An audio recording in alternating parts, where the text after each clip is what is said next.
Good evening, everyone. We will be starting in 10 minutes and we are currently playing background music. So if you can't hear it, please troubleshoot your audio settings. Alternatively, you can sound us out via the chat module if you are facing any technical issues. We will also shortly be running a poll, and your participation will help us to shape the discussion tonight as well as add to our research inputs. So please do participate if you can. See you in a bit.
everyone. We are going to start in 2 minutes time.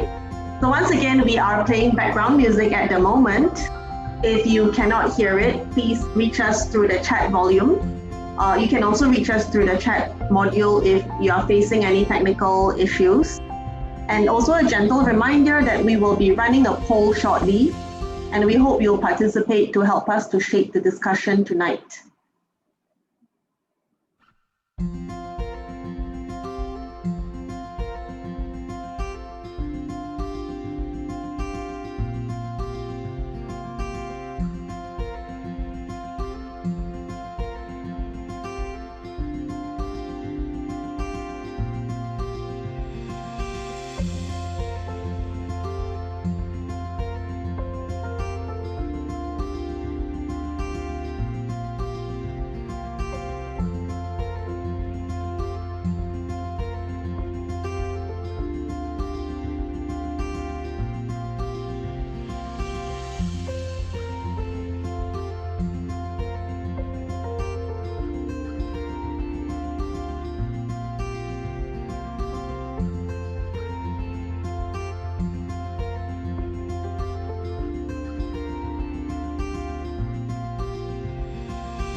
Good evening, ladies and gentlemen. My name is Janine. I'm from the Design Singapore Council, and I'll be your MC today. So hello also to everybody joining us over Facebook. If you'd like to join us on Zoom and participate in the poll and Q&A, please click on the link in the comments. Thank you everyone for joining us today for the webinar 2 Hour City with Love.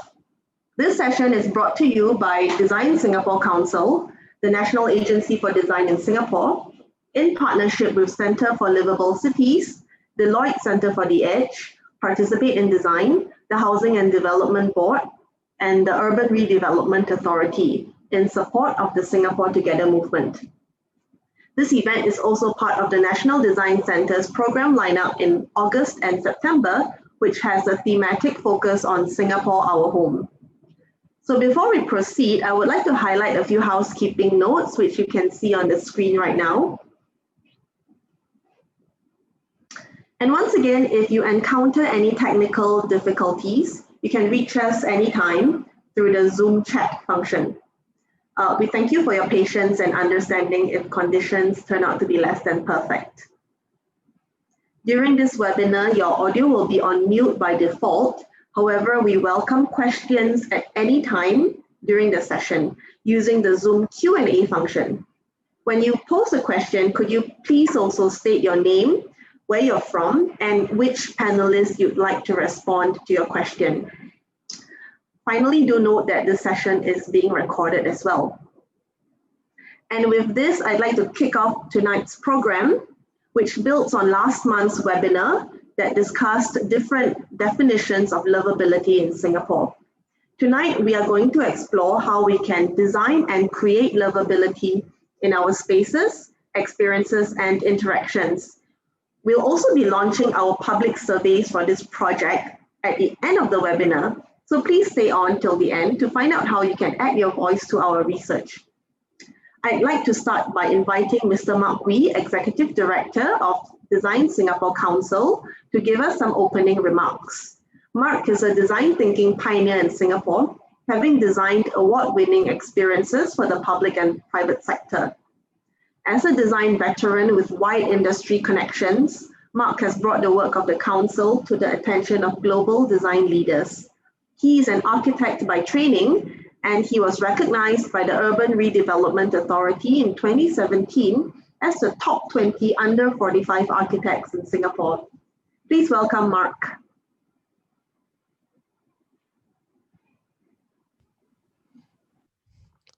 Okay, can everyone see me? Hi everyone.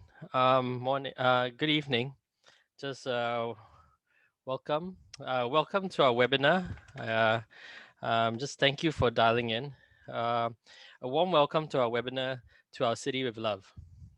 This is the second part of our two-part series, exploring what a lovable Singapore means to us.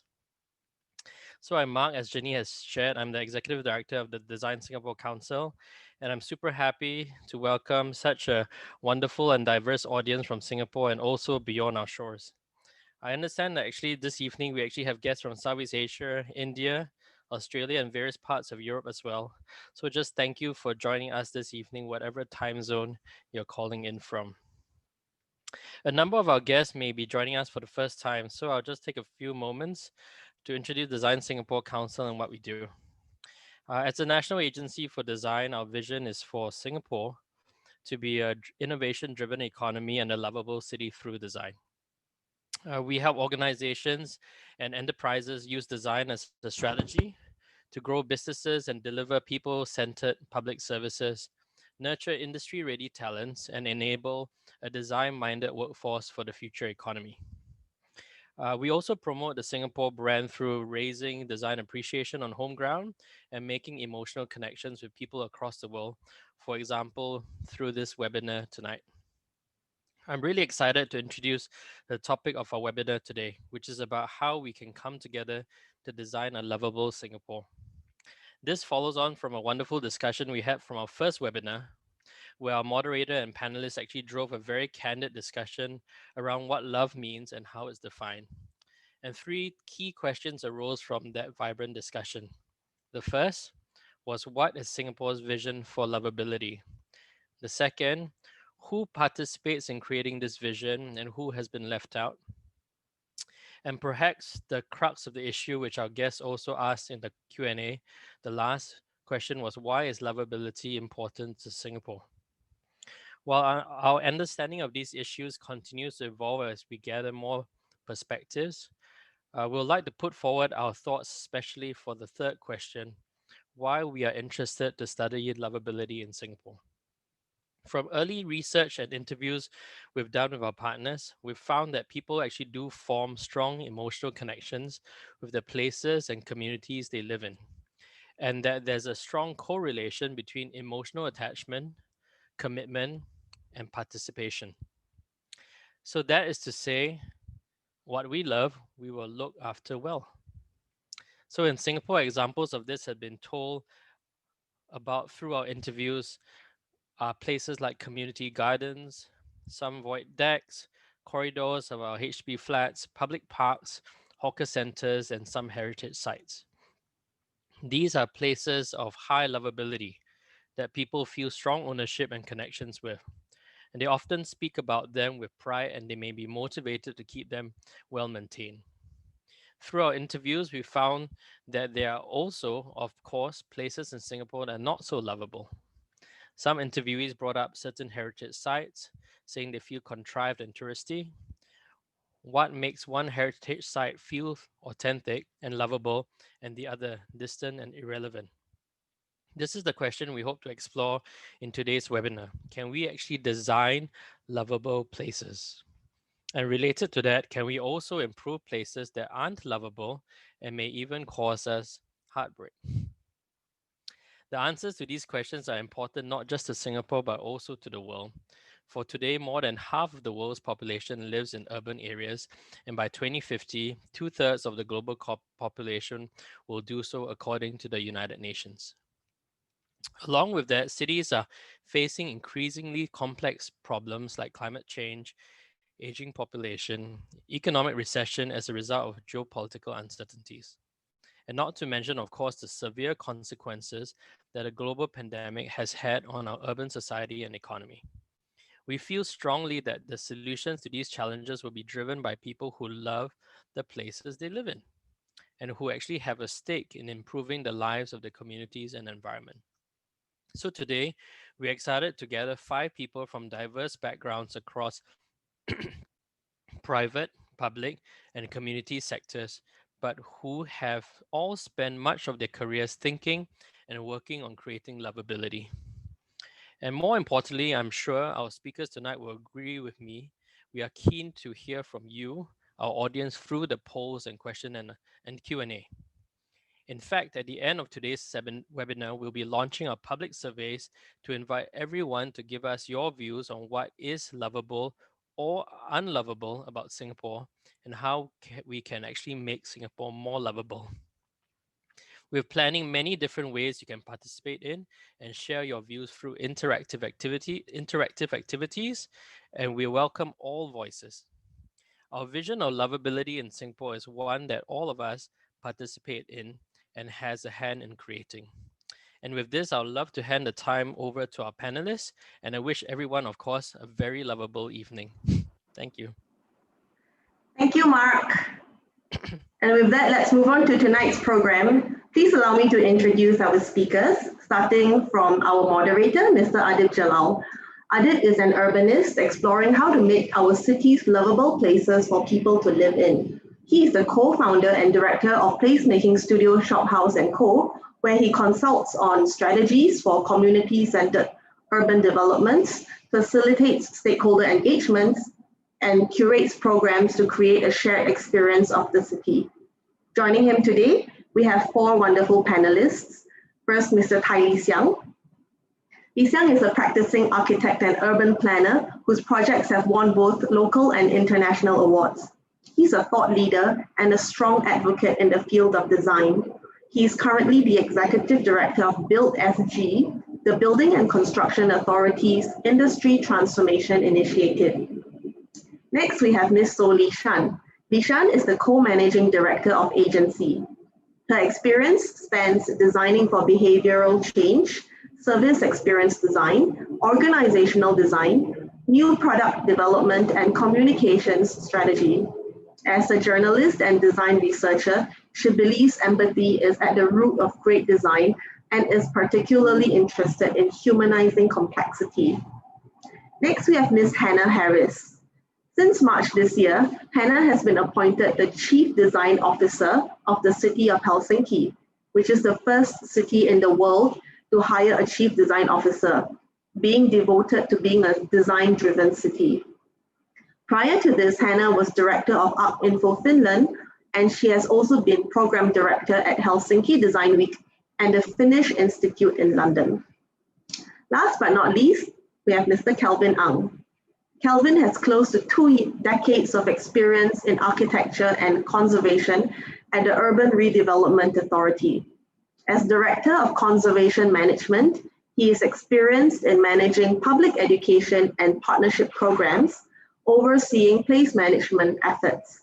On a personal front, Kelvin loves getting involved in his community through grassroots projects related to education and intangible cultural heritage.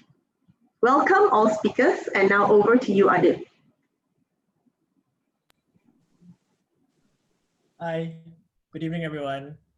Once again, thank you for joining us this evening from wherever you are. Really appreciate you spending your evening or your mornings with us. And like what's been introduced, I think tonight or this evening, we're just gonna have a conversation about this idea of livability, right? And as the Tina Turner song goes, what does love got to do with cities? So that's something that we're going to try and explore a little bit. We have great panelists joining us this evening, 4 of them. And just before I go into that, I just want to remind everyone that we actually opened a poll earlier just now. So there's a poll that all of you who are listening in can participate in. And later I'll get back to that and see, we'll probably discuss what are the findings about what all of you feel about the idea of a livable city. So that's that. All right, so let's jump straight into it, yeah? So just to give you context, the first webinar that Design Singapore organized talked about a very conceptual understanding of livable city, right? So there's a very robust discussion. That video is still up on the various Design Singapore channels. And before this session, we've met with the speakers separately, and we asked them to think about that question of what does a livable city mean to them, right? What does it feel like? And everybody came back with a quote. So as the moderator, I will start with my own quote, which is a city that holds space for everyone and loves all of its citizens back is the kind of city that I want to love, right? A city that really includes everybody, no matter your race, language, religion, your abilities, your wealth, and no matter you have differences, but this city holds space for you. And I think that is the mark of a city that I really want to love. So that's me, but enough about me. I think let's hear from the panelists. There's four of them. Let's see, who wants to start first? Like, what does a livable city mean to you? What does it feel like? Does anybody want to start? Dave, Lee Xiang here. I'm happy to start. Sure, let's go. So the quote that I offer is, what we love, we will sustain. So when I was asked this, to participate in this, I instantly, of course, brought out the book that my wife Valerie and I co-wrote called Cities of Love back in 2016. And interestingly, it was called Cities of Love, but it wasn't really about love at first. It was about sustainability because I was chairing the World Green Building Council, and we were pondering how can we get people to sustain their environment, their society and economy. And we discovered that one simple trick would do it. That is, if they love their cities, they will sustain it. So when we talk about cities of love, I really felt important to know the reason for loving it. Because yes, I mean, it's easy to say, express your love regardless of reason. But frankly, I think at the end of the day, people need a reason as well, especially on the topic of cities and environment. So then we think that it is important to look at cities of love to then leading to sustaining the whole city itself. That's my take on it. Hello, good evening, Hannah Harris here. Hello from Helsinki to Singapore. From Helsinki, the Finnish capital, a city among many other cities, but a city that I call home and love very much. Thank you for the invite, and I would like to continue on what Tai Li Cheng said about that connection with love and sustainability. When we're looking towards the future of our cities, of course, a love for a place is one of those essential ingredients in making sure that we will care for that place for the future as well, and invest different levels of care. We can discuss today what that might mean, but essentially there that that is like the core ingredient for making sure that cities will thrive in different forms in the future too. Thanks for that, Lee Xiang and Hannah. I think those are good starting points, right? This idea of linking, or a trick question, as Lee Xiang put it, right? Linking love and sustainability and realizing that, oh, you're all so intertwined. And it gives a reason. I think we will come back to that, right? Do you need a reason to love? I'm quite sure we're going to come back to that. So let's hear from the other two speakers. I'm quite hi, I'm quite happy to go next. Mostly because I don't want to go last. Sorry, Kelvin. What's great to meet everyone. Thank you all for tuning in tonight. I think my answer of what a livable city feels like to me is livability is the feeling of being nourished. A livable city is one where people feel welcome and embraced for who they are and inspired to grow. So my experience is designing for the large scale, but actually focusing on the human scale. So what does livability look like when it's made tangible?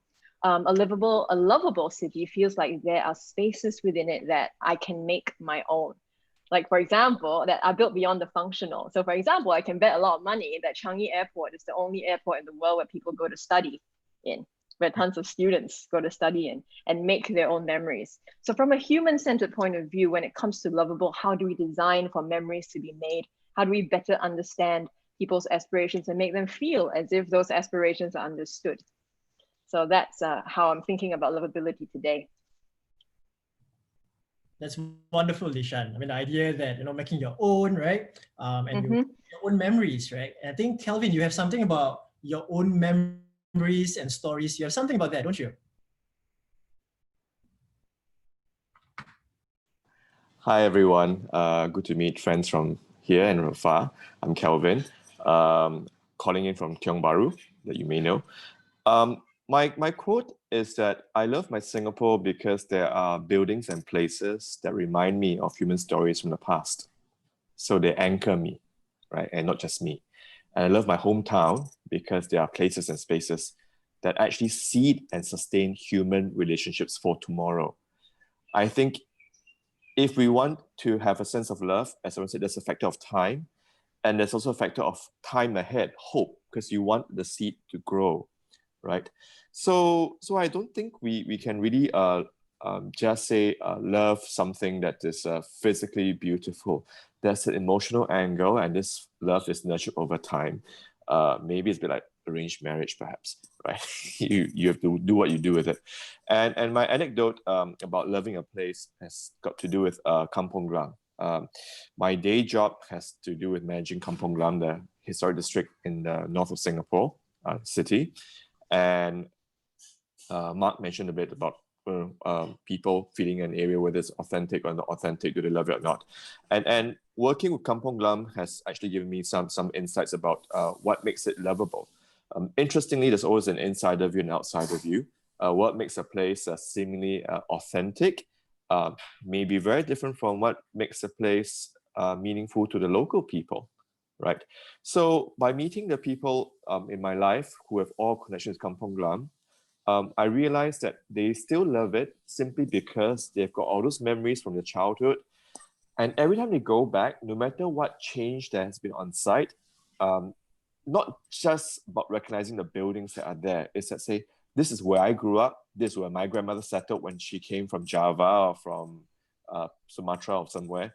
And when I go back now, I can still remember my own family's story, and there are people there who know me. So this has been quite critical, the idea of this kind of knowledge of each other and self over time, and therefore a sense of stability, right?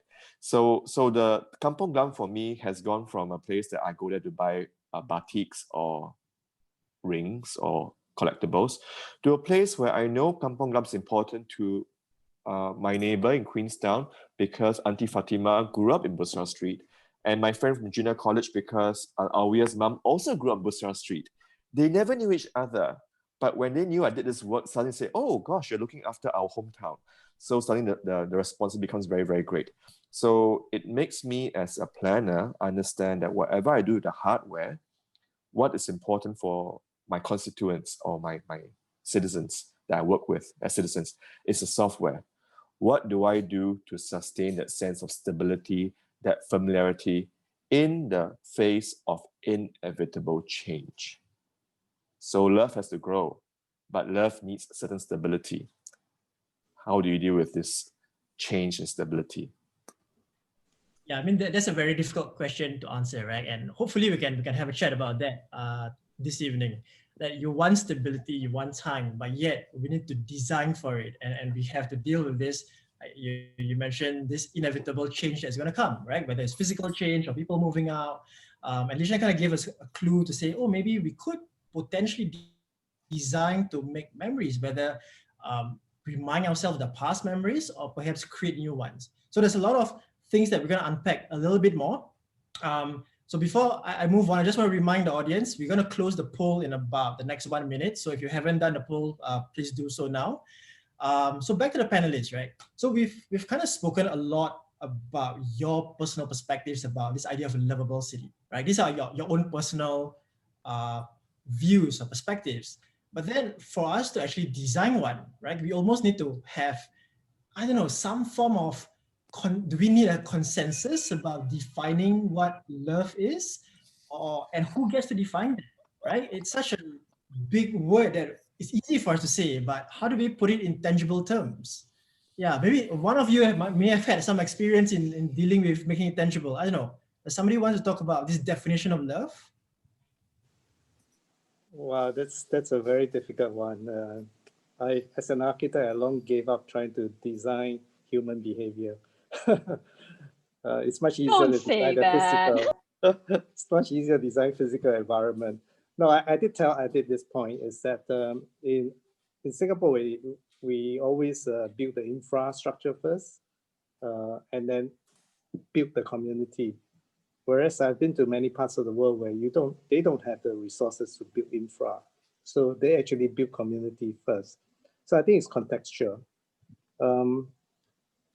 But back to this elements of love, to me, the one thing I want to bring out is that in designing any environment, actually one thing we take for granted is safety, security, sense of security.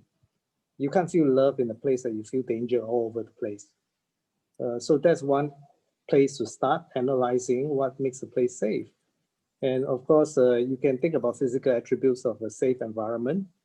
But on the other hand, human being plays a big part in a safe environment. I mean, if you walk into a city that everybody has kind of kind eye contact with you and do smile at you and offer help, even as a stranger, I think that's step one. But I've been to cities where nobody smiles.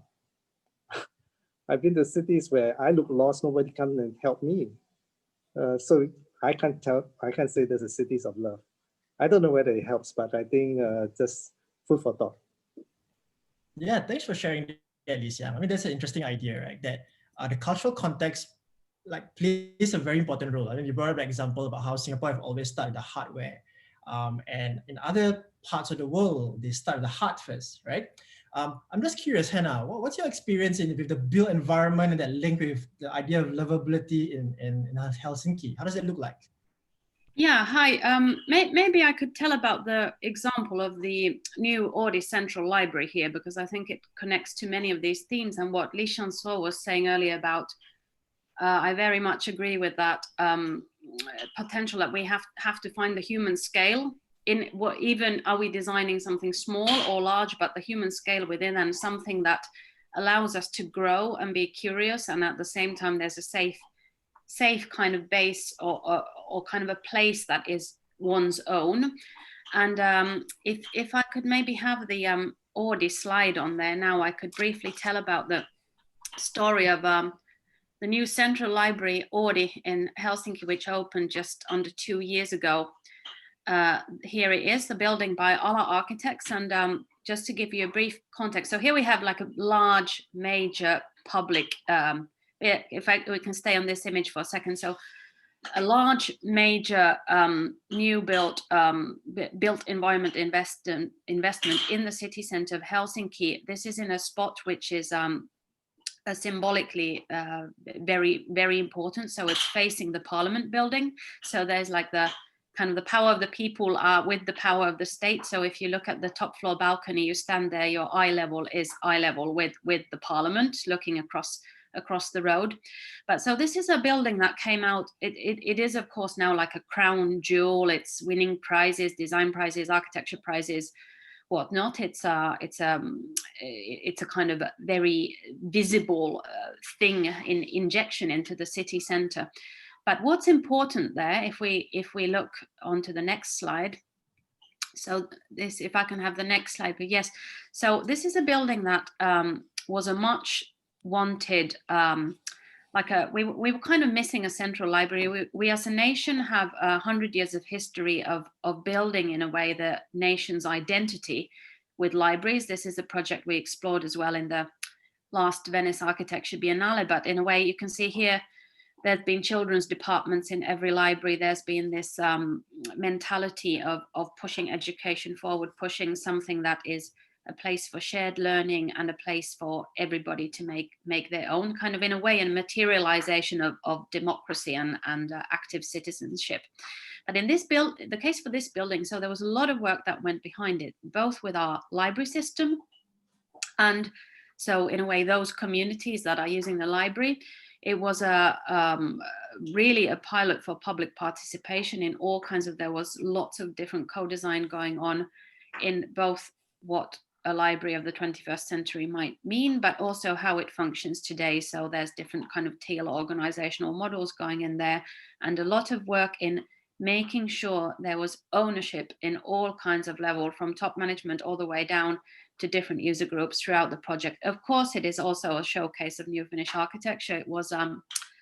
it came out of, at the time, the largest open architectural competition in Finland, well over 500 entries. And it was an international competition, but a Finnish contemporary office called Ala Architects won this. And so we got the, of course, this is part of Helsinki's library system, so the cities, but of course it's also sort of, it plays a double role of being the cities and national, and hence there was both national funding and city funding that went into this building. But what's really important in this place, if I can have the final slide, please, is that you might think that there's this sort of crown jewel and investment in really something of quality that suck something away from the small local libraries scattered across the city. So in Helsinki, there are close to 40 of them.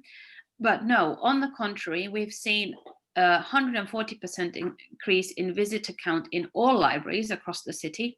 So a system that we kind of as a nation have loved and used throughout different kind of demographic groups, that sort of love got, there really is that sort of love of libraries that got sort of amplified through this crown jewel in the small libraries as well. There have been in this building, so last year, 2019, well over 3 million visitors, and also the amount of new library cards registered has been phenomenal. So I mean, this building, it's basically 3 floors. You have the ground floor is sort of the extension of the public sphere. There's all kinds of information activities going on. Top floor is the more sort of library-ish place with a very sort of dignified, uplifting feel to it. And the middle floor is about learning and sharing together and very modular. But for me, like, it was something that stemmed from our cultural strengths. It was relevant both locally and nationally and internationally, it has been. But importantly, it has given back to the community and at all scales. So it has really become a place that's loved and an icon of a system that's loved. Yeah, thanks for sharing that, Hannah. I think this example, I mean, what I'm hearing is that, there's a shared love for reading, there's a shared love for this book culture, right? The library culture, the public spaces is a gift back to the citizens. And I'm also curious, or rather very interested in that point where you say that it's almost a symbolic gesture by the city to say that, hey, this is going to sit in a site of power, like you mentioned, right? Smack in the middle of the city, and it's being given back to the citizens to enjoy. And that's almost like a stand that you take, that this is the city loving its citizens back. Yeah. So that's something, a point that I want to bring up later on. Like it's kind of a gift for everyone, or a necessity for everyone, that everyone deserves this place that is open to all and that has principles of good design running all the way through the process to the end result.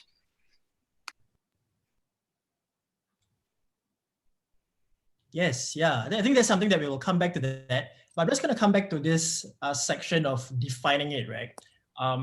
Yes, we've heard about the cultural differences, both from Li Xiang and also from Hannah. Kelvin, what about the rest of us? How can all of us define it, right? Who gets to define it? What are your thoughts on this? Hi.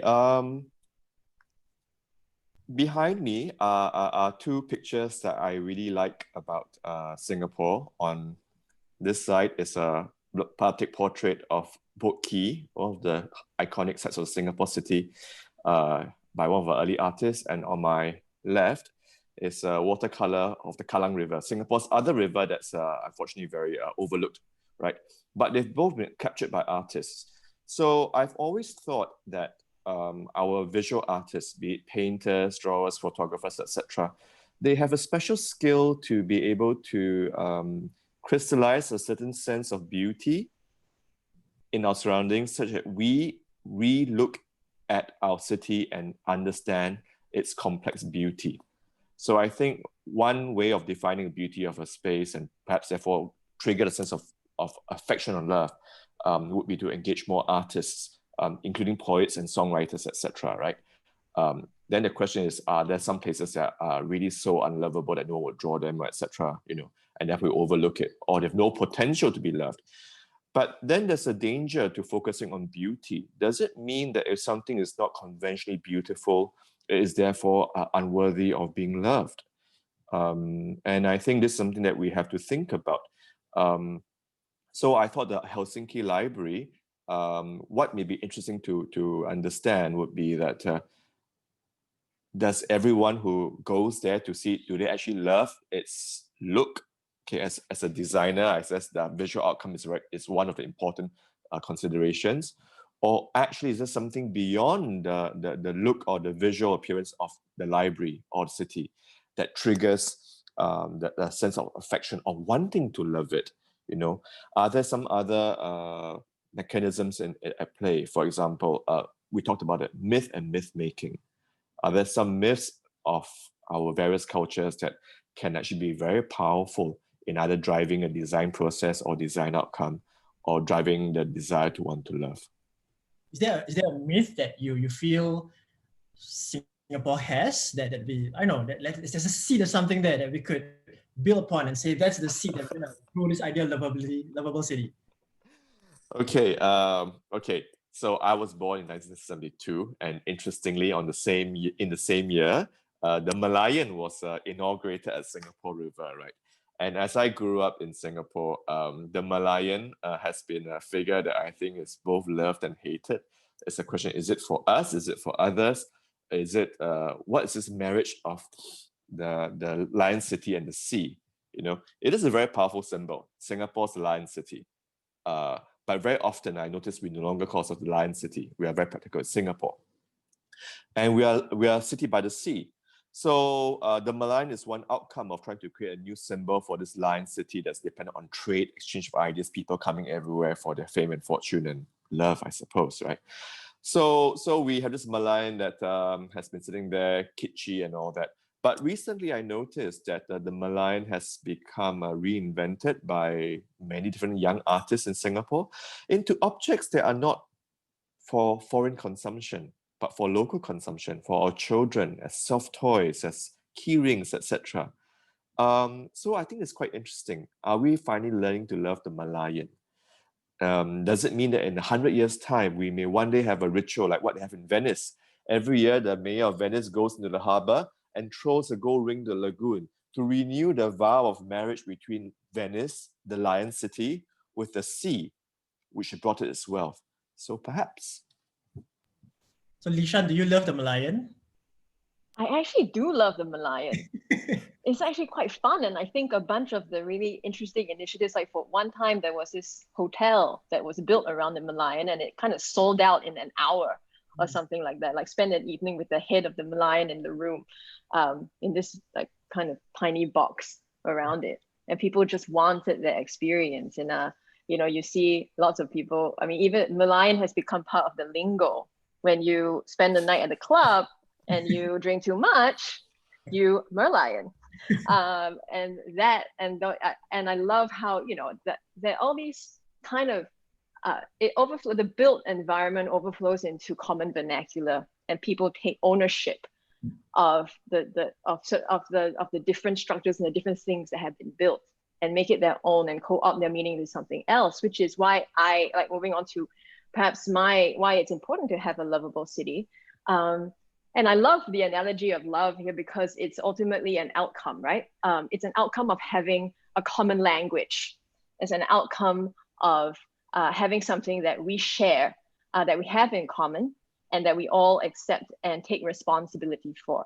So when I say that people take ownership over even the weird kitsch things, we feel emotionally invested in the success of Singapore, so to speak, right? Not to that's a big jump from the Merlion, but I was talking about kind of love and what it means. We all know that love works best when it's reciprocal, right? So I feel loved by my city because I feel valued and I have a place and that my voice matters.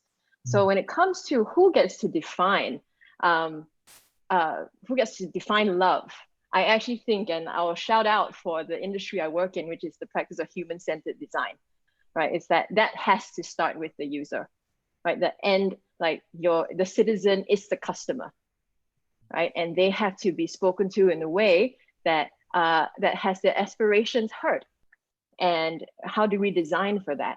So I think the idea of, we've done a bunch of work over the last decade or so where, the needs of customers and citizens become the foundation and common language for anything that needs to be designed.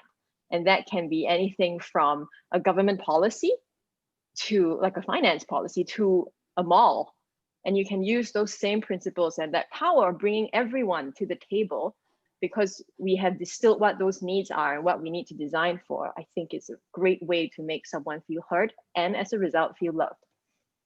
Can I just add a point, responding to Kelvin's point about must love be centered on beauty?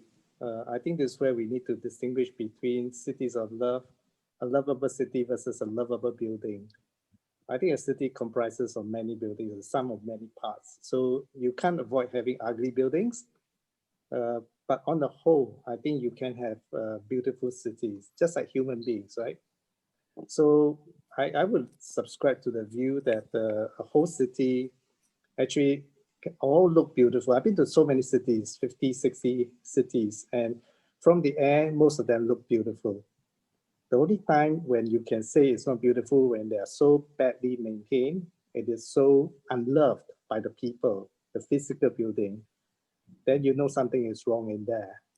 And I also make reference to Hannah's example of the library. I think to me, that is a classic example of building something by the city who love the citizen, providing the infrastructure of that beautiful building that becomes a shelter for its people. And it doesn't work on its own, it works as part of the whole city, as a total environment of love, reinforcing what the city leadership wants to do, wants to show to its people. So that's a classic example of what I mean by building the hardware, but taking into consideration the hardware. But my view is that you need both. And it's sometimes easy to build something in response to people than to build nothing. And so here we're starting to talk about the idea of a tangible aspects of this idea of a lovable city, right? I mean, Lisa, you mentioned something that there's a difference between a lovable city and a lovable building. And there are certain things that we can design for and we can provide for, intentionally create the conditions or the spaces or the buildings for that. And some maybe it takes a different dimension, right? So at this stage, I think I just want to lean towards that a little bit, right? So how can we tangibly show that we love the city and the city can tangibly show that it's loving us back? Because it's very easy to say, yeah, I wish my city loved me back. Oh, I love my city. I might buy a Malayan plush toy, right? But yeah, but is that really an act of loving the city, right? So yeah, what are the tangible acts that policymakers and designers can do? Maybe I want to start with Hannah. Yeah, what are some of the enabling acts of the city that can be done to show that it's loving its citizens back? Well, I think something was said there earlier that relates to this crucially is that feeling of being heard.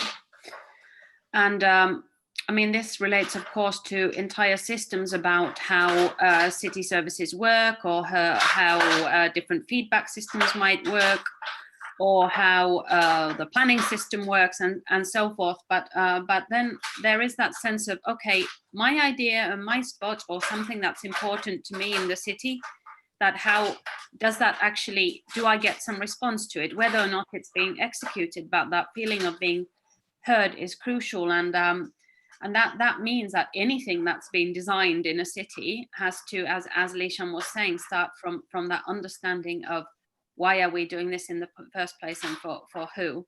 And of course, it's obvious that in cities are complex things. There are different agendas and different kind of wishes. There won't be one idea of how someone might feel loved and cared for in the city, but that sense of being heard, or that your view matters somewhere is of course crucial. And that's kind of, in Helsinki, for instance, one of the strategic aims is that there is that element of dialogue and participation and being part of something, how that can be developed in different ways.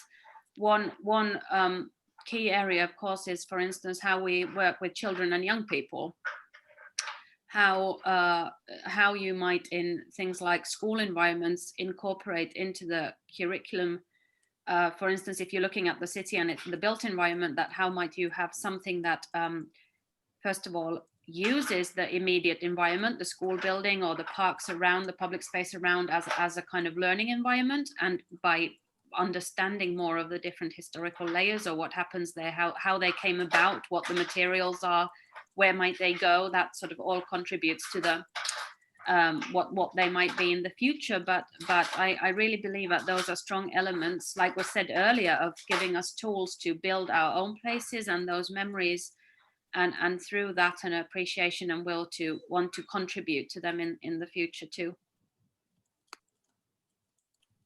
Ishan, how about you as a designer, right? I mean, you've heard that Hannah was sharing about participation, about dialogue, and allowing people to feel that they are heard, right? Whatever opinions and ideas are given to them, they see the change around them, right? So there's a very tangible way of showing that the city is listening to you and is giving itself and investing in this relationship. What about you? From a design perspective, are there things that we can tangibly do or we can tangibly impact that says, hey, this is an act of love? Well, when I was thinking about this, I'm like, okay, what does lovability look like when it's made tangible, right? And I had talked a little bit earlier about given the tools to make your own memories and create meaning for yourself. And I think about that in terms of why spaces should not dictate what we can and cannot do, right?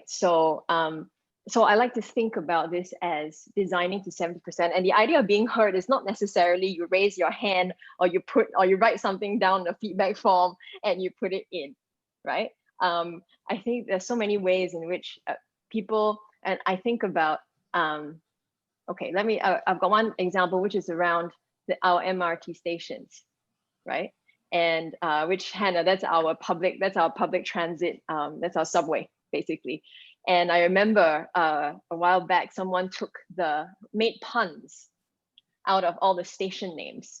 So if people Google Singapore MRT station name puns, you will see that there was this great ground up initiative where everyone was making fun of co-opting the different station names and making them into really funny Singlish puns. But then you also see how are people using the MRT station today in a world where actually we should be using less and less cars, right? And people are only complaining about how the MRT is breaking down because they're using it for a very, very functional purpose. But actually, if you went to any MRT station, you see that it is a gathering place for youth to trade K-pop cards. It is a place where carousel transactions take place over the gantry. It is a place where people have actually started to make their own. And then there was one law that was passed. I'm not sure whether it's still enacted or not, where they made transactions over the gantry illegal. And you go, that's an example of not being heard. And I'm sure there was a very, very specific reason for that law to be passed, right? But on the other hand, it is people living their life and going about their day and doing their business. And using the entire MRT system as kind of their shop to go around selling things, right? And I think about all the stories. I love the so from the other point of view, I love the library in Finland, and made me think about all the libraries in Singapore. We have a wonderful, very modern building in the CBD, but we also have the oldest library in Singapore, which is in Queenstown, which has this beautiful architecture that a lot of people have a lot of memories going to. So what's the small and what's the big, right? How do you design for the small and the big? How do you design for contrast? I think Singapore, as far as the built environment goes, actually, but how do you combine both? How do you appreciate that grit, but as well as appreciate what should be bigger and grander? And both have the ability to evoke love in us. And I think those things have to be taken into consideration when we start to design for lovability. You mentioned the phrase there that's very interesting, right? Design small and design for big, right? And that's like an idea of scale there, something that maybe the architects in the room, you want to say a thing or two about that? Hi, Kelvin here. Lee Sang, you want to go ahead first? Yeah, okay. Now, when you talk about citizens loving their cities, part of the reason for the book was to uncover stories about citizens loving their cities. Outside Singapore, actually, at that time, I didn't think that I'll find enough stories in Singapore. So Vancouver 2020 plan was an exciting one where the mayor started greening Vancouver by 2020. So one of the things about discovering citizen section was that they said to all the population in Vancouver, tell me your story, and we're going to post it on a Google map so everybody can find your story. Much to their surprise, thousands and thousands of stories start to be sent to there and shared with everyone. So when I came back and we decided to start an award called the Cities of Love Award, just to uncover stories in Singapore where ground up activities, truly citizen ground activity that show their love for the environment. I'm pleased to say that every year we discover about 20 very good stories. Just to share one particular one with you. Oh dear, this camera is not going to pick up. Okay, let me. I see a garden. Yes. Okay, sorry about it. Let me just verbally describe to you. I think the virtual background spoils it. Now, this is actually a HDB leftover grass patch between the public housing blocks. So Nanyang Poly came together with the residents committee and co-created a beautiful garden using very cheap recycled materials, artistically curated. So you see, there are actually many stories like this, and I start to realize that when citizens love their cities, it's not going to be easily a grandiose scale effort, but they could be microscopic by any city scale. Yet when you accumulate them, actually they make wonderful collection of stories, human stories. I think that's really what we need to uncover more. Sometimes we drive it by policy, sometimes we drive it by incentives. But there are times where people actually show their love, but just that it's not heard, that's all. Thanks for sharing that, Lee Xiang. Yeah, I think Anna has to leave for another prior appointment. But thank you so much for spending this hour with us, Hannah. I really appreciate it so much. You have any last words that you want to say to our audience and the panelists before you take your leave? Well, I think this is a really, really interesting topic, and I've thought about many things here during the discussion and in our pre-discussions. And one perhaps term to throw in there still is that there's kind of the element of time. So is there an element of, attraction, or there was here in the chat, somebody's asking about sort of love at first sight, that there's that attraction that do you want to visit a city or go to a city, or what do you feel about different places of it? But then on the other coin is the kind of pull power. In Finnish, we had two really good words. There's like vetovoima, which is sort of pull power, and then pitovoima, which is keep power. So the power to keep. So to want to stay and live in a city, or to, you go and study somewhere and then actually you want to stay and give back to that community, or you are a business who wants to set up offices there, or you want to invest there, or as an individual invest some of your time back to the community or give back. So I think that's one important aspect that we haven't perhaps yet discussed about loving places. So the kind of pull power but keep power. and I mean there will never be any like one unified idea of a love for a place. Somebody's asking in the chat about unlovable designs there. I mean, in Helsinki as well, we have regularly heated discussions about, and increasingly so perhaps, about, which is the most beautiful building, or which is the most hated building in the city, or things like this. And I think they all kind of tell about that people are really interested in their cities, and they are interested in where they live and those places and their environments. And that for me is like a fuel that we have the responsibility to work with and tap into that, and somehow enable space for those different voices. Thank you for those last closing words before you have to make your leave, Hannah? Yeah, and I mean, I am a true believer at design is one key way how we can do that and work to tune into the people. Great. Thank you so much. It was great having you here. We'll be in touch again. All right. Thank you very much. And I wish all the luck with the lovable Singapore vision and look forward to seeing what you have in there and continuing discussions with your great city that I have visited once and very much loved. Thanks, Hannah. Come back. Okay. Bye-bye. Bye, Have Hannah. a good rest of the evening in Singapore. Thank you. Okay. Bye-bye.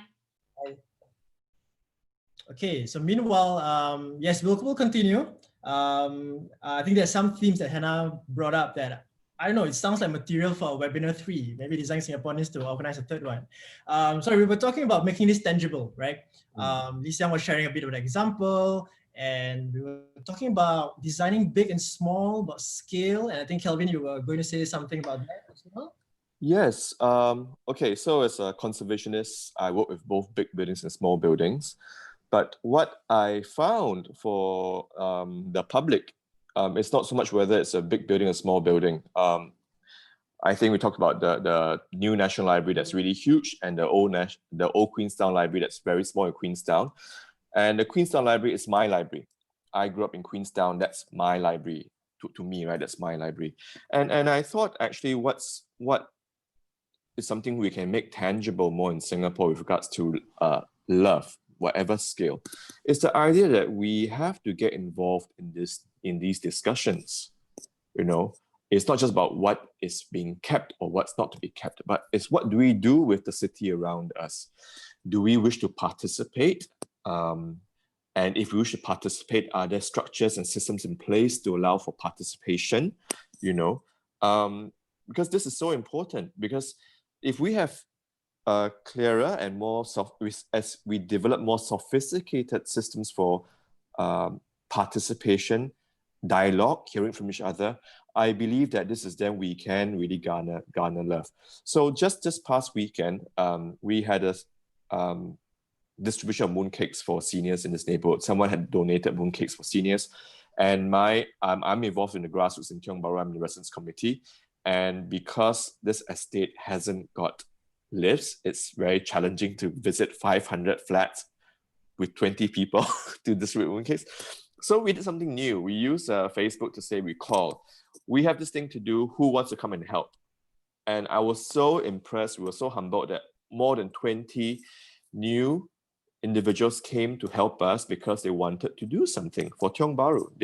Most of them lived around Tiong Bahru, across the road, across the market, and they brought their husbands, their wives, their children.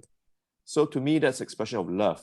First, Tiong Bahru meant something for them, and number two, they wanted to express, and then number three, there was a system for them to participate.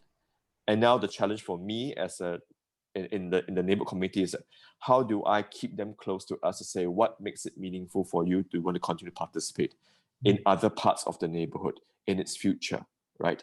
So I think people want to participate because they understand that things take time, and if they can participate about its future, its creation, I think that can engender love. As Lee Siang said, there are many things that happen, we don't see it.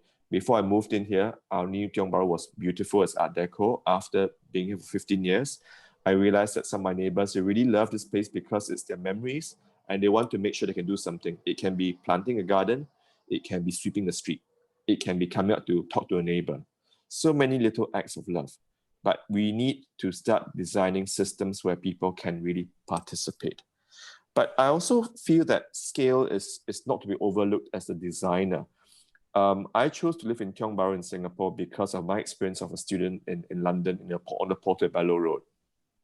I had never lived in a low-rise environment before, but suddenly I realized that when you have the one street and everyone walks at one street every day, you can see faces, you recognize faces over time, it's the same few faces, that can be a prerequisite for you to start saying, hello, how are you? Are you new around here? Or I will go to the one coffee shop and you make a relationship. So the human scale is so important because it can allow for people to start knowing each other as individuals. So as designers, how do we factor in this micro scale in the scale of a gigantic city?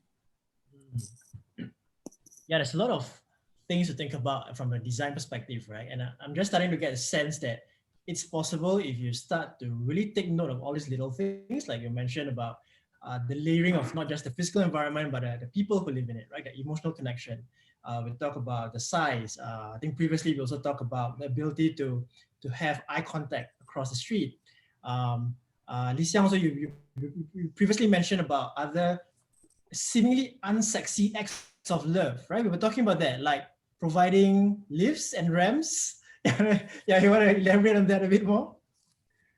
Well, I was going to say that sometimes we think about trying to create lovable cities and we try too hard. We organize events. We make it unnatural for people to express their love. And you can only last that long, one event, two events, how many can you do per year? So I think love has got to be intuitive. It has to be natural. As natural as Kevin said, go to the corner coffee shop, sit there, interact with your neighbor, something you would do every day. And you need to make those experiences wonderful, lovable, rather than try to create events after events after events. It won't last. So same thing with, Kevin, you talk about the Portobello Street being linear.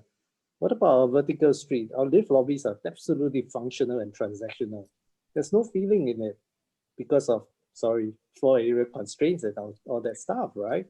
The same with ramps. It is so straight and poor physically challenged people just got to climb it like a mountain. There's no love, no feeling in it.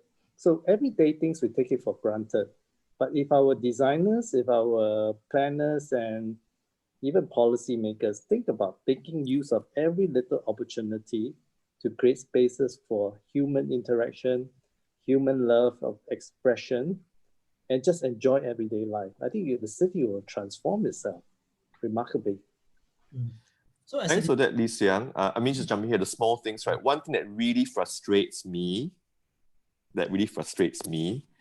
is how we don't have people who know about the art of placing benches to sit and to enjoy a beautiful view. Yeah. That really irks me. I need a chief bench officer in Singapore to deal with benches.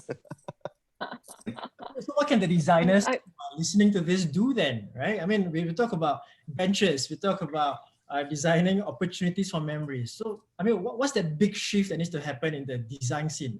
We are talking about design now, right? What's that one shift that you feel is the core of it? Is there any, in fact? Well, if I could just build on something that Kelvin and Li Xiang have been talking about, which is the idea of small, right? I think sometimes design can be seen as, and not always, I know as practitioners, we are quite familiar with this. It's not always the big lofty thing. It is the accumulation or the combination of many, many small things over time. So if you think about small times many equals big, right? A very simple equation, something like that.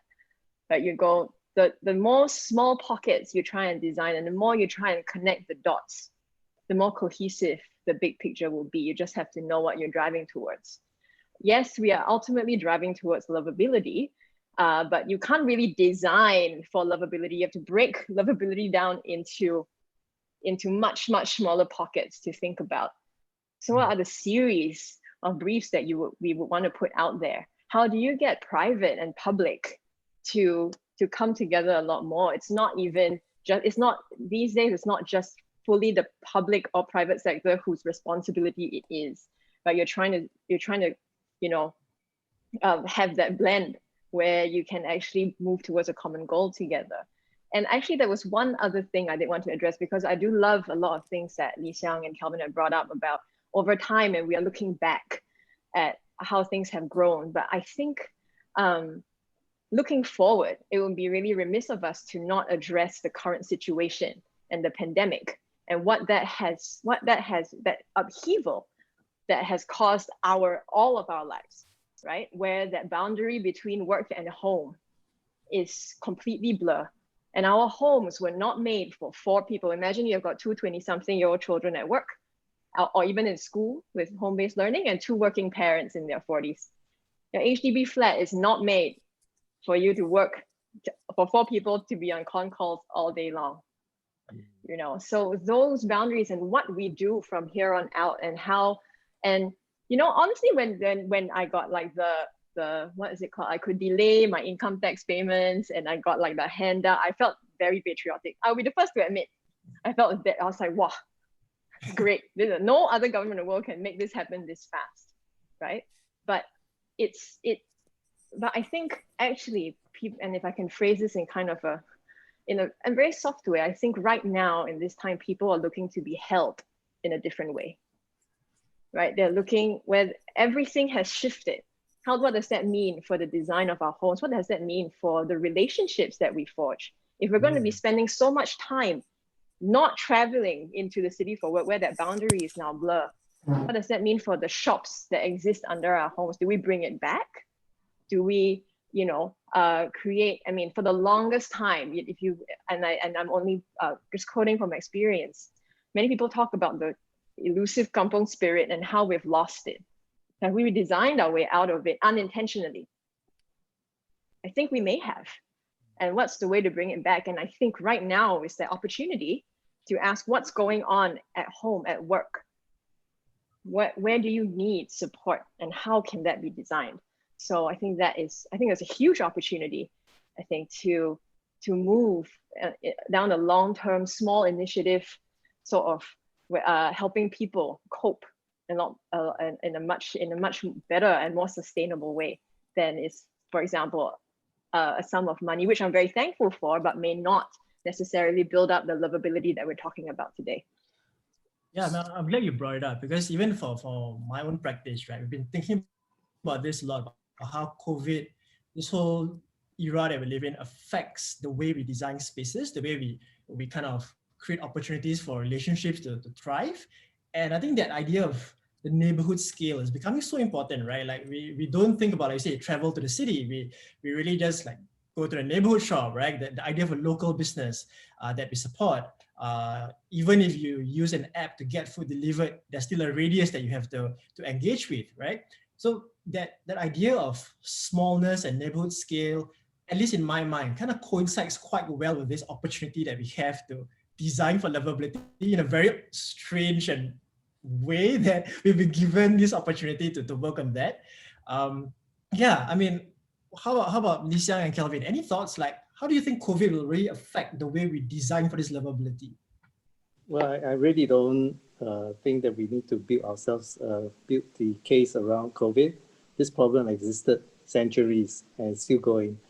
We need to fundamentally address why our designers think the way they think, and re-examine, or rather restore, the values of design that is really for human being, for society.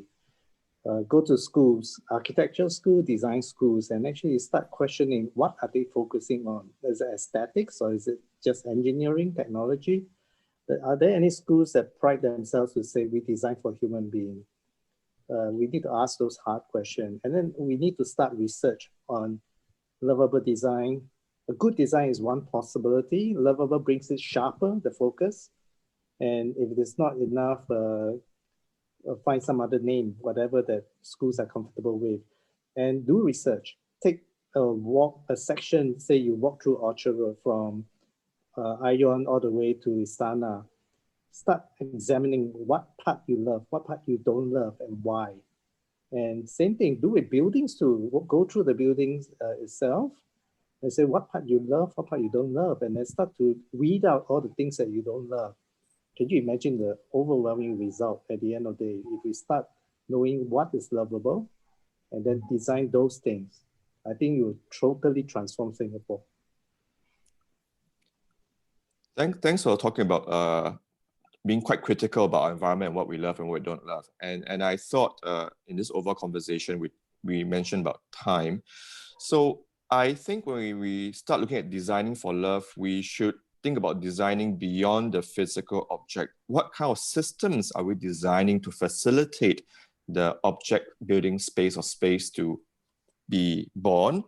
And what kind of systems and mindsets must we design such that these spaces can grow in the city and grow old, because it takes time. Someone said, what if you fall in love at first sight? Yeah, there's the good looking, you see him or her, first sight you fall in love. But the question is that, will you want to look at the same face for a long time? I think it's a test, right? Same for the city. Where are the spaces in the city that we really love? And then what are those qualities beyond the physical? You know, two of the spaces in the city that we've been involved in protecting as a conservationist would be heritage sites in some way or the other. One is Kavanagh Bridge, and the other one is just the Padang, right? It's a space, not really protected, but we know it's going to be there for a long time. And in the entire city of 700 square kilometers, these two small spaces, they are so small. And yet they're so powerful, not because they are beautiful, but because everyone has been there at some point in their life. They've been there when they're happy, they've been there when they're sad, they've been there alone with their loved ones, etc. And it hasn't changed, right? So should we be designing for sufficient spaces of unchangingness in the city that we can visit and revisit is number one. And then for the COVID-19 or not COVID-19, in this situation we are so local, the local shop, the local business, etc., we should be quite critical. What is the difference between a food court run by a multinational versus a hawker center or a coffee shop? Is it that people in the latter, the coffee shop, the hawker center, are really independent businesses and they have a relationship with you and me? That's one-to-one. In a city of 5 million people, there are 100 people that know us and we know them, you know? So we have to go beyond the form and to understand the dynamics of it. Then if there's a crisis, we will have neighbors and shops who are also our friends that we can call on, you know, to support each other. We need to do it now. Invest in the human. I'm just bringing up the poll results from the question that we asked at the beginning, right? And so in runaway winners, the idea of personal memories and experiences makes a place livable to our audience. Second would be the idea of authenticity and identity. And then the third one would be possibilities for interaction and connection. So it seems to be quite aligned with what we've been talking about. Any of the panelists want to comment on, let's comment on the lowest one. Let's comment on the aesthetically pleasing, which is only comes in at 16%. What do you think of this? One man's meat and another man's poison. Such is life. It's good. It's good. I think at least we are aligned. That is not the most important factor. So beauty is not a prerequisite to lovability. It helps to make the first connection, maybe. No, maybe we have to redefine beauty. I mean, really, it's a hard thing to define. For buildings, we can define. For fashion, we can design. Or even that's tough sometimes. But for cities, I think the beauty goes beyond skin deep, beyond just surface aesthetics. It's about scale that we talk a lot about. It's about coziness of people's feeling comfortable with each other. I mean, I take, for example, Rambla in Barcelona. It's, for me, one of the most beautiful streets. And it brought back a lot of beautiful memories and experiences. And I asked myself, my experience of, take Orchard Road, nowhere near. It's too dangerous to walk on Orchard Road. I mean, you cross the street, you die. That to me is very fundamental, right? And if you talk about beautiful, Orchard Road is beautiful architecturally, but it doesn't give me any hooks, you know, any stickiness for me to hang on to. Feels very transactional. So I think those are the things we need to delve deeper to ask ourselves, is it really aesthetics? I don't know. I think it's more than aesthetics. But I agree, personal memory and experiences play a part. If you go to a place and you stop remembering it, I think there's something wrong with that place. I only have about 10 minutes left before we have to wrap our discussion. So I just want to swing the other way. Instead of talking about love, let's talk about heartbreak. Right? There's a lot of people who have had their hearts broken by the city, right? That like, oh, I just don't feel loved, I don't feel belonged. Or you talk about a global citizen, I'm not a global citizen, I'm stuck here. My spaces have been taken away from me, you know. This is not the city that I can love, no matter what they build, right? So let's talk about that. How do we deal with this idea of having your heart broken by the city? Anybody want to start? I think being humans, we all experience heartbreak in different ways in our lives. It is natural part of the life cycle. And I think in our relationship with the city is also the same. And therefore, I would find it very sad if the entire city has no one small place that a person can feel that he or she has ability to be loved in some way. Because the city is this abstract thing, right? It's down to what is the manifestation of that love, and that love may well be that neighbor who looks out for you and cares for you, and that is love in a way too. If the city allows for that relationship to happen, then I think there is still the possibility of love in the city, just that it's transformed into a human relationship, right? But sometimes you need to go away and come back. I don't think I love Singapore so much until I went away as a young man, and then I realized, oh, what I missed about it, right? So those are things that we need to do for ourselves, and then to rethink about what we think is love and where we can find it, or if we can't find it, then the challenge, where can we make it? Because I think we have a responsibility also to say, I want to be loved. It's a, how can I show my love in some way? It's a reciprocal relationship. Yeah, we were talking about designing systems, right, to allow people to participate and express their love. So maybe that could be a way to mend this heartbreak a little bit. Li Xiang, any words of wisdom from you about how could we potentially deal with this heartbreak? Yeah, I was just thinking, which city did I break up with?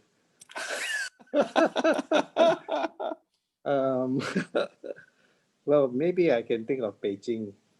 I went there as a young man in the 1980s, where hutongs are plenty, beautiful. The courtyard houses are everywhere, and the CBD is nothing, really nothing. I really enjoyed that black and white memory of it. But as we all know, Beijing has to change or transform. In the 80s, 90s, I hated it. I really didn't want to go back there because I saw so much destruction. But again, this is debatable. This is for growth, for economic growth. And it destroyed a lot of things. And then in the 2000s, we see crazy buildings come out in Beijing. I don't like that too. To me, it's overspending. But I went back there recently, 2010, 15 or so.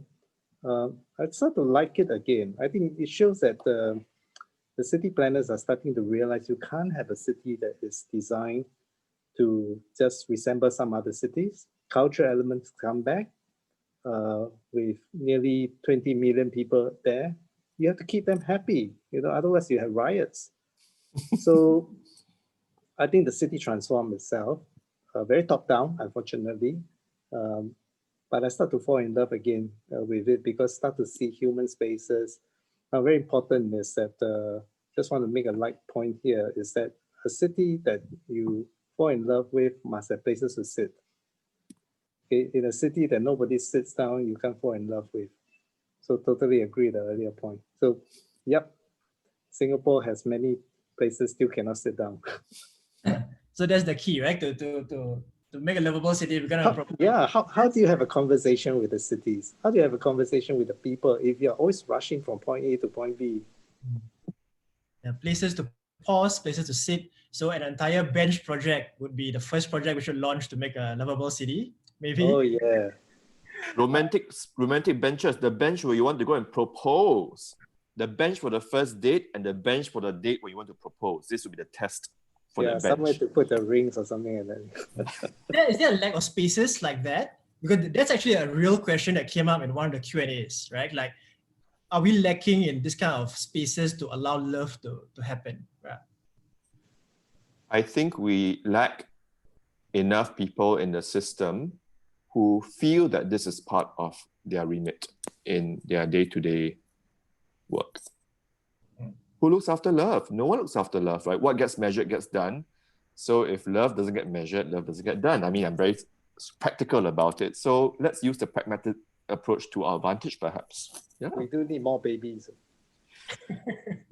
Yes. So that'll be in the budget paper to justify why we need more romantic spots. Lishan, how about you? Any thoughts on it? Love. about no, I'm just thinking about all the weirdly placed benches I've ever come across. I've also thinking about all the justifications that I've ever heard for not building benches or more public spaces. Singaporeans don't like the heat. As in, you've got the. I'm very curious about the, build it and they will come. Does that work? I'm not sure. How do we test that, and how do we use that as an opportunity to learn how people want to interact?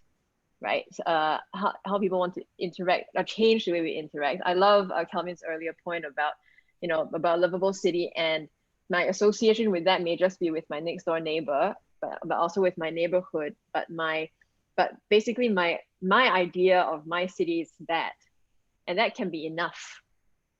So to the idea of just designing all these small pockets, Singapore is already so small, but you can still make it even smaller, because and when you break it down, I think that becomes so much more doable, almost designable, easier, not easy at all, but easier than to grapple with this big ambiguous concept, which is what love is: big, ambiguous, and cannot be controlled, and cannot be engineered, and very hard to measure, right?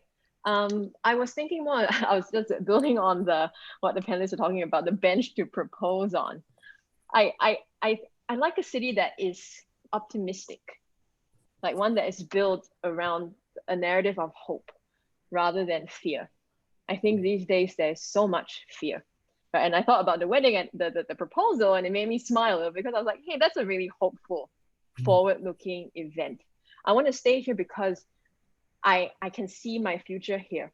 I know that I can succeed here, no matter where I am. And this, I guess, yes, I'm sure the built environment has a place, has something to do with it, but it's the memories that are created, or the experiences within that. I was thinking about I did a project once, and we interviewed a bunch of people who stayed in Novena when their nearest mall is UE Square, or is it United Square, the one with all the tuition centers.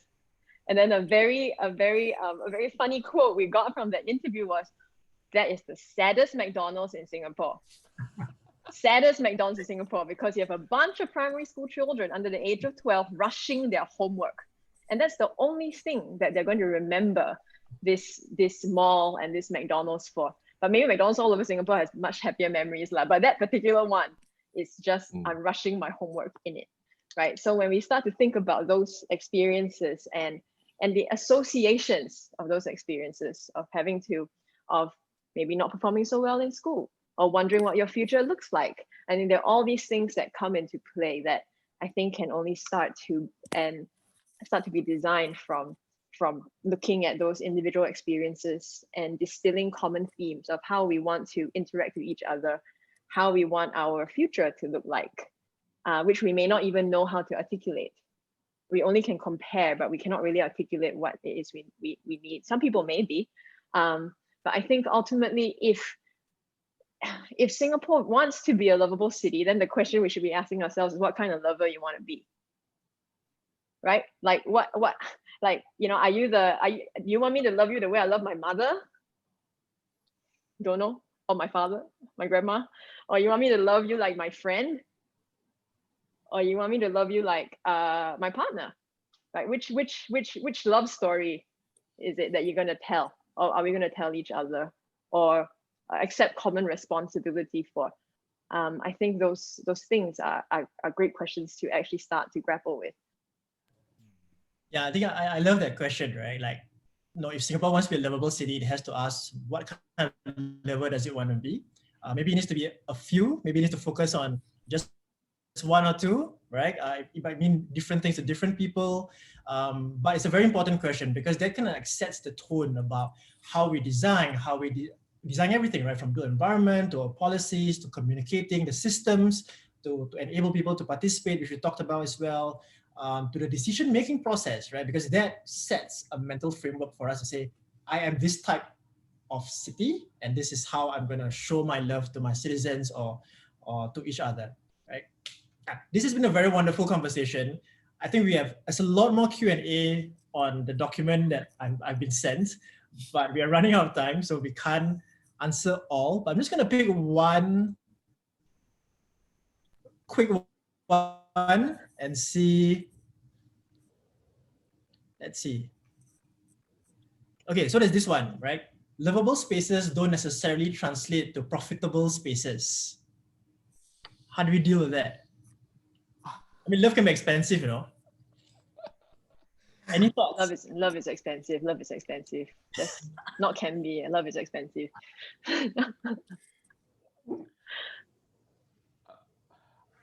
Kelvin? I think I will start. yeah.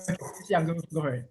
So yeah, I know this is a Singaporean problem lah. Everything must be return on investment.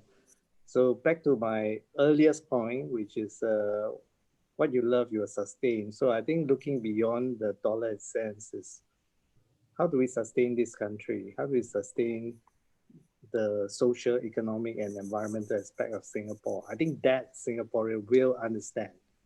So you need to, unfortunately or fortunately, we need to give our people a reason to love.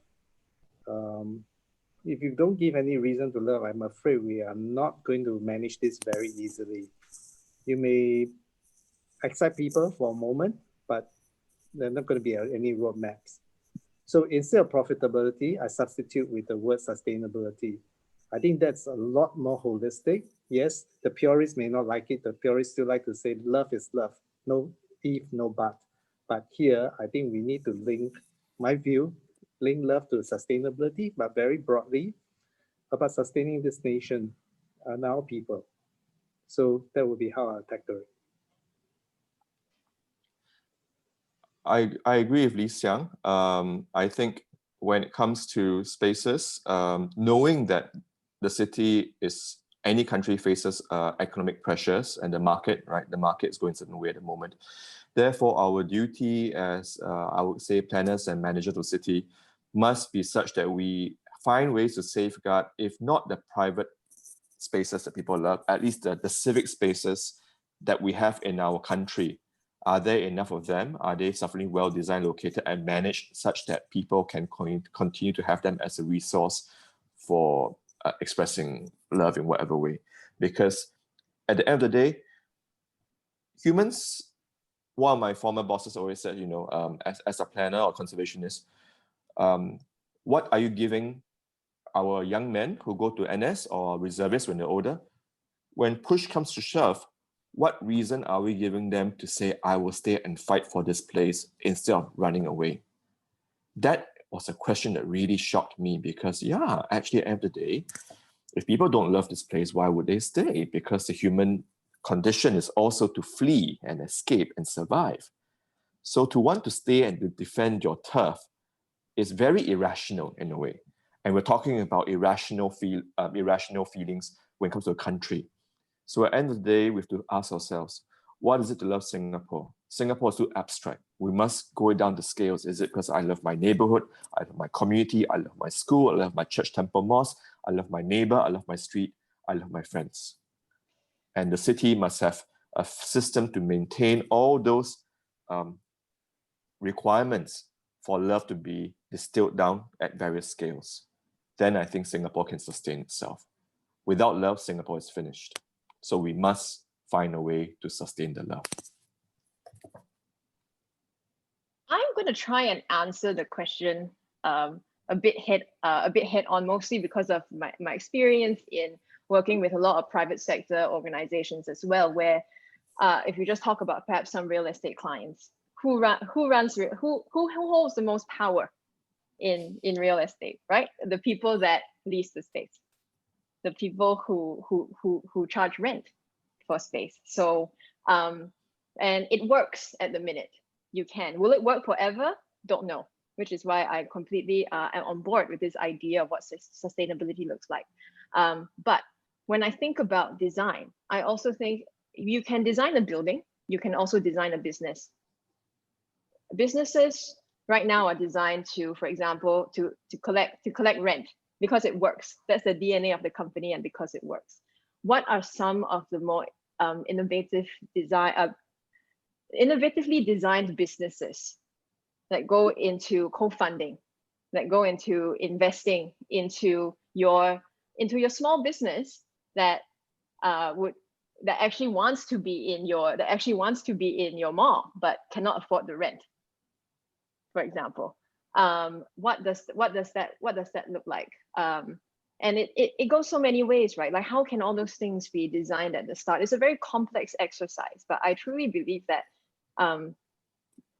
businesses can be designed as much as buildings can be, the built environment can be designed. And I think the earlier those two disciplines come together to discuss what that path to profit looks like, instead of just being handed over a plan with a series of boxes to sell, the faster we will solve that problem. Now, what we need to have is more designers and business people that can translate between those two worlds, to be able to talk about what, like, this is a need that we see, and that common language of the people and those needs that you need to design for are the things designers and business people, we joke often, you don't have that much in common. And when you come to the table, you are more negotiating rather than collaborating, right? But what does collaboration between people of many different disciplines look like? And how do you respect where the other is coming from so that we can design that future that we're looking for? To the person who posed the question, you're absolutely right. And that if these companies do not make profit and make money, they are gone. They are shareholders to answer to, right? So those day-to-day demands are as important. But I think, and it's the perpetual problem of changing the wheels of a moving bus. Here's today, but there's the future. There's the future, and what does that path to profit look like? And as early as we can get these different disciplines to the table with the same intention and a common language, the faster we'll get to solving this problem.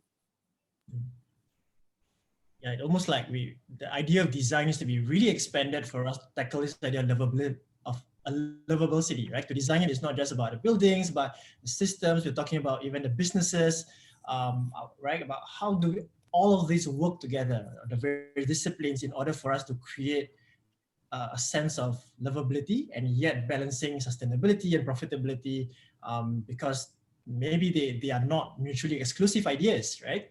Yeah. Thank you so much, panelists. This has been wonderful. I think there's a lot of questions that are going to come up. And I think for the audience, DSG is going to share that this is just the beginning of this journey about exploring this idea of livability. They're just the two webinars. There's a survey that's going to be shared a bit more later on. It's an ongoing research, and I think we're going to hear from all of you. And for those of you who are watching this at a later date, the recorded version of this, I think leave your comments or your questions in the comment section, and I'm sure Design Singapore will also take that for further study. Right. So once again, thank you to all the panelists for spending your evening with us. I'm going to pass the time back to Janine. Janine, you want to take back the screen? Thank you. Thanks, Adit. Thanks, panelists. I'm just going to take like 5 more minutes of your time to share with you the upcoming public engagement that we'll be running. So as promised, we would like to now open officially our Livable Singapore project and nationwide study.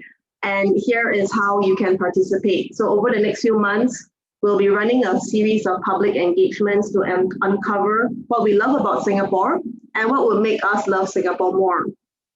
So through our early research, and I think the panelists sharing just now, it brought out very clearly that lovability is a very important part of helping us build stronger communities, societal resilience, civic participation, and innovation. So your views will help us to uncover and understand what a lovable Singapore could look like and how we can get there.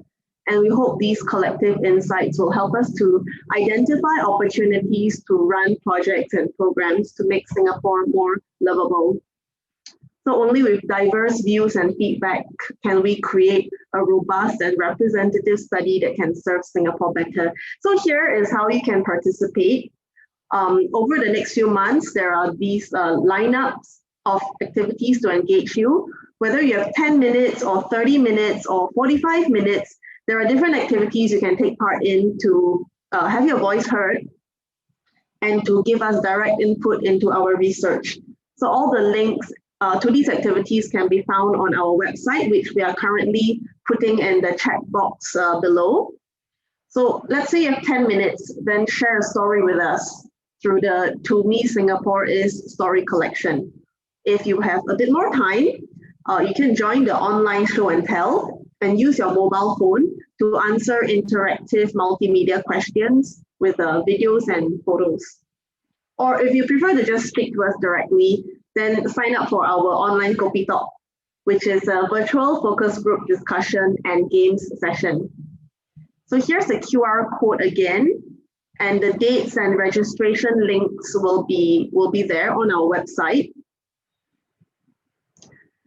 Yeah, and really hope to hear from you and to be able to get all your diverse views. Another point is that we will be posting up the answers to questions that were not that we didn't manage to get to during this Q&A. So we'll be asking our panelists to please answer your questions, and we'll also be posting it on this website. So do look out for that. So finally, if you could help us to complete a quick post-event survey, which is on the QR code on the left. Oh, sorry, on the right, my mistake. We would love to hear your feedback on today's session. And once again, thank you, Adit, thank you, Lee Siang, Lee Shan, Kelvin, and Hannah for the great conversation. And thank you to all the attendees for spending your evening with us. So good night and hope to see you soon.